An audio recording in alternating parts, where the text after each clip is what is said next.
Bueno, volvemos de la pausa. Estamos acá ya con nuestra invitada especial, Magdalena Vila, que nos está acompañando hoy, que nos va a estar hablando de el trastorno de la bipolar, que estamos hablando. Nos va a dar su punto nos va a de dar vista, su punto de sus vista, le vamos a hacer unas preguntas también. Obviamente, porque somos, como siempre decimos, somos muy curiosas.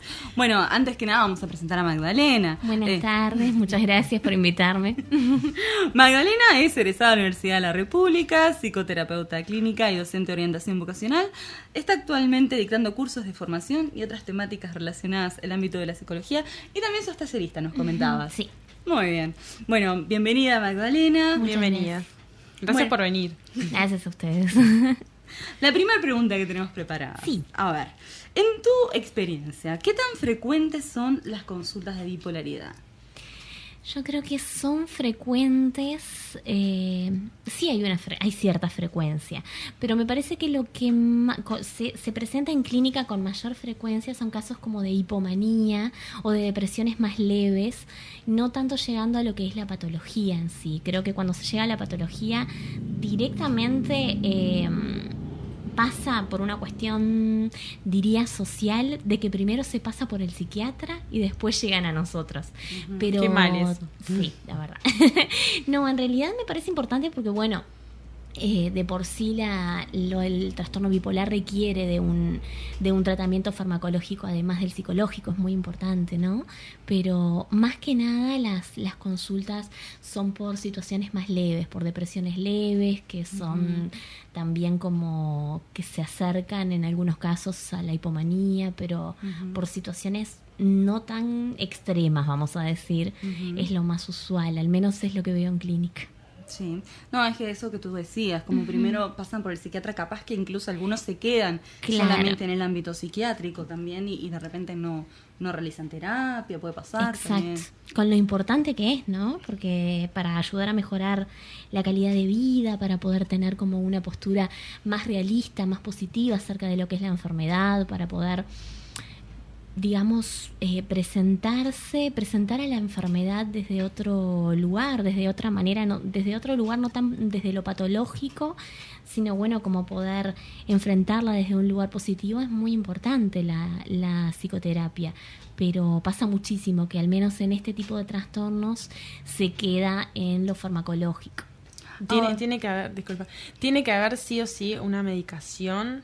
Sí. Si es un trastorno, si es un trastorno diagnosticado, digamos, que no se trate de una ciclotimia algo suave, digamos, que sea realmente un trastorno, es muy importante que haya tratamiento psicofarmacológico, sí. Claro, ayudado de un tratamiento psicológico también, por supuesto. Por eso que decíamos que hay mucho componente del cerebro, de estas anomalías, que no lo utilizas. Toda una cuestión biológica que también hace mucho. Hay mucho de importante en esto de lo biológico, ¿no?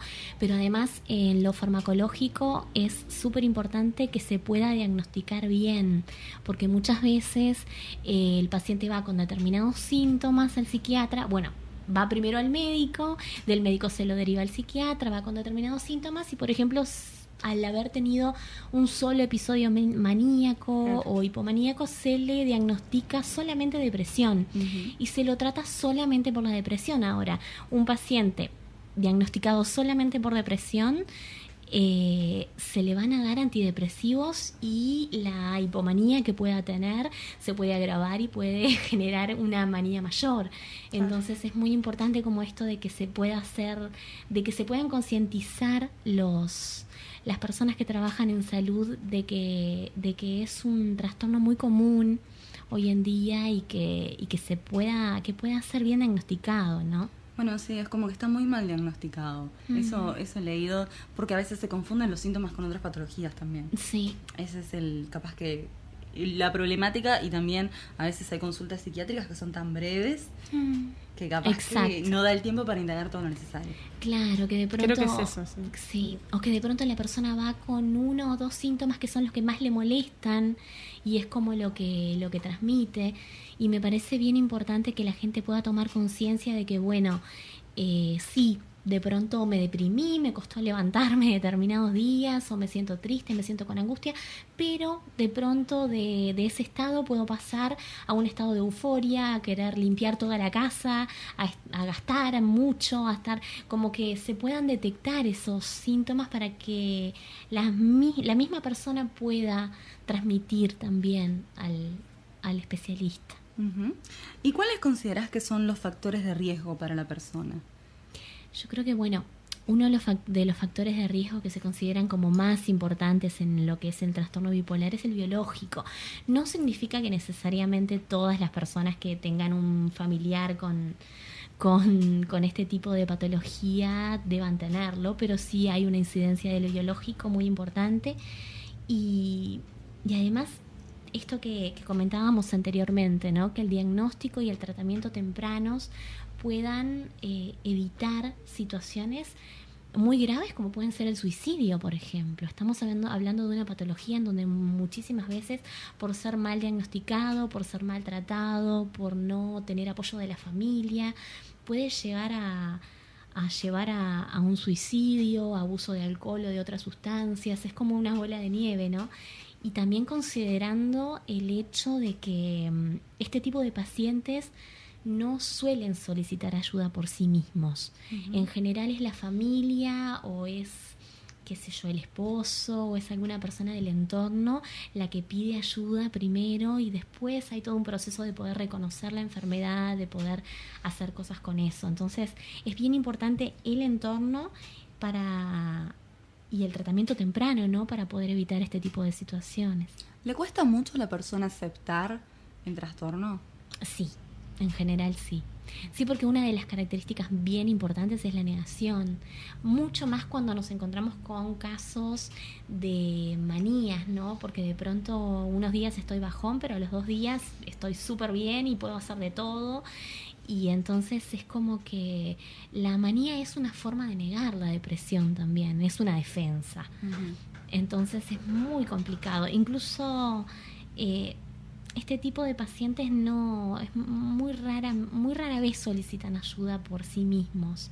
Por lo general es el entorno el que busca como ayuda, el que se da cuenta de que hay algo que está pasando que no está uh-huh. que no está del todo bien y que es necesario pedir ayuda. Pero qué importante poder considerar todos los síntomas también, ¿no? Uh-huh. Que se pueda, de pronto, la gente que pueda estar escuchando, que bueno, que no es solamente algo biológico, que no es solamente una depresión, que pueden haber, se puede comenzar por pequeñas escenas, pequeños procesos de hipomanía que después se agravan con el tiempo si no son tratados correctamente, y mucho más si no son tratados correctamente desde lo farmacológico, que puede incluso agravar la situación, ¿no? Una persona con trastorno bipolar a la que se le diagnostica solamente depresión, se le va a dar un antidepresivo que va a hacer que esté mucho más maníaco todavía, que cuando tenga estas crisis de hipomanía puedan ser mucho más fuertes, y eso genera que se vaya deteriorando también en el tiempo, que vaya negando cada vez más. Entonces es muy importante el entorno y el tratamiento precoz. Uh-huh. Bueno, como te comentaba en la pausa, a mí me ha pasado particularmente en la clínica que muchas mujeres desvalorizan mucho a sus parejas, ¿no? Uh-huh. O sea, hay como una constante agresión, una constante queja del otro. ¿Te ha pasado a ti también? Sí, totalmente. Pero esto tiene que ver muchas veces con esos episodios de manía, ¿no? El episodio de manía, de euforia, en donde uno pone todo, hay como no quiero utilizar tecnicismos, pero hay como un agrandamiento del yo, por decirlo uh-huh. de alguna forma, ¿no? Uh-huh. En donde uno se siente súper maravilloso y el otro, todo lo positivo se deposita en uno mismo y no se puede ver lo bueno afuera. Entonces, la gente que me rodea es, qué sé yo, No es sirve. inútil o no sirve o no es suficiente para lo que necesito en mi vida, ¿no? Yo que soy Ahora, tan cuando grandiosa. claro, que soy tan maravillosa y todo lo que puedo hacer y todo lo que puedo lograr. Pero también se pasa de este extremo de todo lo maravilloso a de pronto volver a la depresión y no poder encontrar de eso positivo nada en uno. Y ahí es cuando se ve afuera, los otros son bárbaros, que bueno todo lo que pueden hacer los otros y yo no puedo hacer nada. Es de alguna manera como esto de hacer la proyección o la introyección de esos aspectos. Digo, por eso digo, para el resto, ¿no? Ya sea la pareja o el vínculo familiar, debe ser muy difícil, ¿no? Lidiar con Exacto. una persona así, ¿no? Porque, digo, se irrita muy fácilmente también, ¿no? Y digo, Claro. quieren tener como siempre la razón. Y además hay veces en que los periodos en que se pasa de la manía a la depresión son bruscos, pero hay veces en que son graduales y la misma familia, el mismo entorno lo puede reconocer.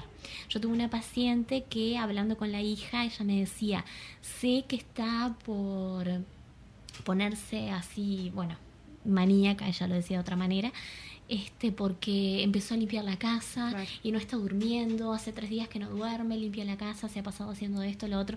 Eso es como el preámbulo de que después va a venir como un episodio maníaco muy fuerte, del cual después se cae y vuelve a la depresión muy fuerte también. Es como esto de que yo siempre le digo a mis pacientes que uno no puede controlar lo que siente, pero sí lo que hace con lo que siente. Ahora, estos pacientes no pueden controlar lo que hacen. Eso con es lo que nosotros sienten. hablábamos. El tema Antes. también de los impulsos, de cómo manejarlo, digamos, es como... Que muchas veces ni siquiera llegan a pasar a la conciencia, ¿no? Es algo que se siente y se actúa. Exacto. Y entonces no hay como una mediatización del pensamiento, de ahí la importancia del tratamiento psicológico, ¿verdad? Para poder evitar estas cosas. Sí, claro, y la familia tampoco puede hacer nada, porque como tú decías, la hija de esta paciente ya veía venir como Claro. venía la situación, ¿no? Pero sin embargo, al hablarlo con ella Claro. lo niega totalmente, Claro, porque en por el eso. episodio de manía se sienten súper bien. Y en Es algún como- punto también hay un beneficio. Claro. Entonces como que se busca. Y aparte si la persona se siente tan maravillosa no va a querer perder esa sensación. Sí. ¿Cuánto puede durar más o menos un episodio de manía? Puede durar de días a meses, en general días. Ujú. O sea, manía propiamente dicha son días. No Ujú. creo que una manía, digamos, en un trastorno de manía fuerte, vamos a decir, el trastorno bipolar 1, el más, en donde uno puede realizar al menos un episodio de completo de manía, no dura mucho más de 5 o 7 días. Ujú. Además, puede ser realmente muy agresivo, muy autolesivo con la misma persona y con el entorno. Muchas veces sin darse cuenta, ¿no? Pero porque ellos se sienten bárbaros, pero de pronto se gastan todo lo que no tienen, se meten en cuentas, pueden tener sexo casual con muchas personas, incluso no se caracteriza por un trastorno de la conciencia, pero llega a pasar que de pronto en esta cosa acelerada del pensamiento y de no dormir, después no recuerden lo que hicieron en toda esa vorágine que fue la manía, y cuando caen a la depresión es la culpa por todo lo que pudieron haber hecho también. Claro. Ujú. Es bastante complicado. Sin embargo, me parece que más allá de la evidente complejidad que puede implicar este tipo de tratamiento con este tipo de pacientes, es importante ofrecer un mensaje de esperanza, por decirlo de alguna manera, de que bueno, la mayor parte de las personas que sufren un trastorno bipolar, incluso en estas manifestaciones más extremas, logran, si lo desean, ¿no? Son susceptibles de lograr cambios sustanciales realmente con la terapia, siguiendo de forma adecuada lo que es el tratamiento farmacológico. Eso es muy importante porque en la manía se da mucho, estamos hablando como de los dos polos, ¿no? La manía Sí. y la depresión. En la manía se da mucho de que me siento bárbaro y ¿para qué voy a tomar esta medicación? Y es una medicación, el antidepresivo de por sí, que lleva entre 3 semanas y un mes en hacer efecto a nivel biológico.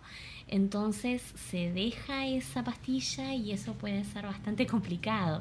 Lo importante es poder sostener esto en el tiempo, poder dejar la negación y reconocer que es una enfermedad, que es importante el poder trabajarla y que se puede mejorar lo que es la estabilización del estado del ánimo, todos estos síntomas que vienen derivados, que hay una solución, que la terapia ayuda no solamente a mejorar la calidad de vida, sino poder enfrentar de otra manera, de una forma, como decía anteriormente, más realista y también de un modo positivo, esto de poder manejar las situaciones, manejar la enfermedad y poder retomar el control sobre la vida. Uh-huh. Estos pacientes muchas veces sienten que no tienen el control porque bueno, los excede, ¿no? Es el sentir y el actuar. Entonces, claro, son muy impulsivos. Claro. No manejan eso. De pronto cuando pueden lograr pensar, cuando se llega como al pensamiento, es más desde el lugar de la depresión y por el lado de la culpa, claro. Pero en el momento en que están en el episodio maníaco prácticamente no piensan, el pensamiento es muy acelerado, entonces no se toman como decisiones con claridad, que con el tratamiento farmacológico y el tratamiento psicológico adecuado se pueden lograr realmente muy buenos resultados, y es una forma de poder automanejar los síntomas y las posibles recaídas, ¿no? Creo que lo principal es conocerse y conocer la enfermedad. Una vez que el paciente logra tener ese conocimiento sobre la enfermedad, ya sabe cuándo va a venir una recaída, ya sabe cómo manejarlo, entonces es donde logra nuevamente tener el control de su vida. Uh-huh. Bueno, y para cerrar, a nivel terapéutico, ¿cuáles serían las mejores herramientas que le podemos brindar a una persona que padece un trastorno bipolar? A nivel terapéutico, sí, sin contar lo farmacológico. Sin contar lo farmacológico. Yo creo que esto es tan singular como cada persona, ¿no? Bueno, si bien pueden haber algunos tips, ¿no?, que tengan que ver con la autoestima y demás, en psicoterapia se trabajan problemáticas concretas de la vida del paciente. A ver, ¿qué pueden ser las situaciones que estén influyendo negativamente en la calidad de vida del paciente para que se puedan estar generando esta evolución de su enfermedad? Y además, bueno, en el tratamiento del trastorno bipolar, las terapias que han sido más beneficiosas, en general lo que se reconoce como más beneficioso es lo que tiene que ver con la terapia cognitivo-conductual, también con, bueno, la psicoeducación, ¿no?, para poder como hacerse el mismo paciente un experto en lo que es el manejo de su propia enfermedad. Pero creo que cualquier psicoterapia que esté centrada en la mejora de las relaciones interpersonales, en la regularización de lo que es todos estos síntomas y del estado de la calidad de vida del paciente, dependiendo de las necesidades de cada persona, se trabajarán diferentes aspectos, ¿no? Pero trabajar el manejo del estrés, las habilidades sociales, la resolución de problemas, son situaciones que en general son bastante difíciles, que tiene que ver como un reaprendizaje. Personas que muchas veces el no poder solucionar determinada situación les genera una gran frustración, y ante el no poder o no saber cómo reaccionar ante eso surgen los síntomas. Entonces es un trabajo el de poder recentrarse en sí mismo y que la persona pueda tener conciencia de su enfermedad y retomar el control, como decía anteriormente. Uh-huh. Me parece que desde lo terapéutico es lo que se puede hacer, más allá de lo singular, ¿no?, de cada caso, es lo que se puede hacer como más macro, como más importante, ¿no? Uh-huh. Que la persona vuelva a retomar el control de su vida, que pueda realmente hacer las cosas que lo hagan sentirse bien, y no esto de estar alternando en sus estados de ánimo y de ser de alguna forma como esclavo de sus estados de ánimo, poder controlar. Ujú. Bueno, Magdalena, muchísimas gracias. Bueno, y muchas gracias. si las Gracias a personas ustedes. quieren comunicarse contigo, ¿cuáles son los medios que tenés? 098-537-186 es mi teléfono personal, por ahí se pueden comunicar. Y bueno, y la clínica donde trabajo queda en Canelones 2267, también se pueden acercar por allí. Así que, bueno, nada, quedo a las órdenes y muchísimas gracias a ustedes por el espacio. No, muchas gracias a vos por acompañarnos. Bueno, vamos a la pausa y cuando volvamos vamos a hablar de los distintos tipos de humor que se dan en el trastorno bipolar. Ya volvemos.